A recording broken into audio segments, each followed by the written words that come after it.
From time immemorial, evil communication will always corrupt good manners. So many years ago, I was seated with some of these big aunties in my environment, and they were having this conversation about Valentine's gifts that were gifted to them by their boyfriends and lovers. They were trying to rate each other's gifts. You know how these girls do these things, right? And one of them asked me in the process, Blessing, here is your own gift. You are not saying anything. In fact, why is that whenever we talk about this boyfriend thing, you are not contributing? I smiled innocently. I was like, please, ma, I don't have a boyfriend and I'm not sure I really want to have. I'm just 14. And one of them was like, 14, Blessing, you don't know that you are a mature girl? Have you seen you? You are beautiful. You have shapes. You have all it takes to get one of the finest guy and one of the richest guy in this environment. And they were serious. I was like, okay, I just smiled over it. But trust me, those words left something on the inside of me. I went inside the house that day. I started looking at myself differently with a different lens. I was like, Blessing, that's true. You are beautiful. Oh. You really got shape. So, after all, these guys are flocking around. Why not give them a try? Look at what these girls are talking about. They are sharing gifts. These people are actually catching up from this relationship thing at age 14. Because I sat down at a place where I'm not supposed to be seated as at that time. But you know what? One good thing was that those thoughts did not stay for too long because we had moral standard as at that time, right? We are living based on parents' principles and pastors' principles. Now, what was our parents' principles? We were girls.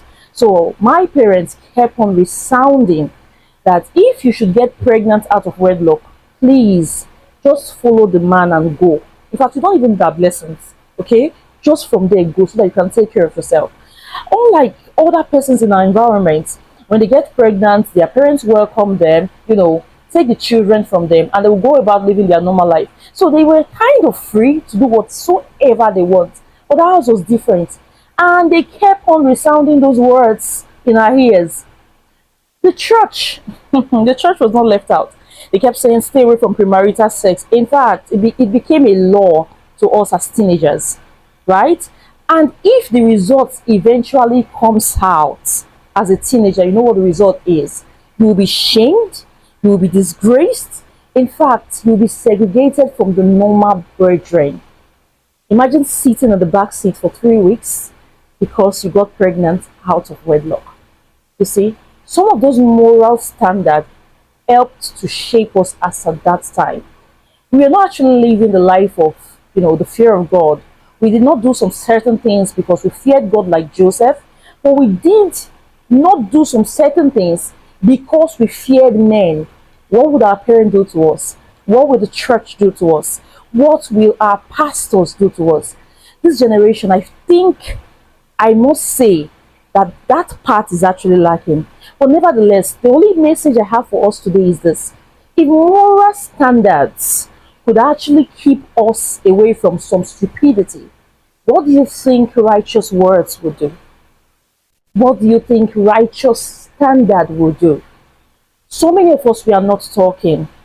Some of the brethren today, we are not talking. We are not speaking to these young ones. Remember this year, we are talking about posture. So it's time for us to position ourselves. Whether they like it or not, let those words come from us. What would Jesus think if we live a certain kind of life? Let's keep resounding these words to the youths and the teenagers of this generation. They will drag you when you're not going towards their direction. They will troll you when you're not supporting their kind of lifestyle. But what will you do in this situation? We are therefore calling out, men of integrity. It's not just enough to talk, right? Because why they listen to what you say, more importantly, they check your lifestyle. They see what you do. They see how you do them, right? So the most important thing for us this year is to set ourselves aside, spiritually, physically, and otherwise, so we can be not just role models, but good mentors, true mentors to this new generation, to this upcoming generation. This message is for each and every one of us in this platform. And I believe your platform and my platform is actually a good channel to push out these things right. I want to appeal with each and every one of you to make it a clause this 2026. Remember, it's posture 2026, and I'm nothing but a blessing. We'll see you next week. But for now, bye.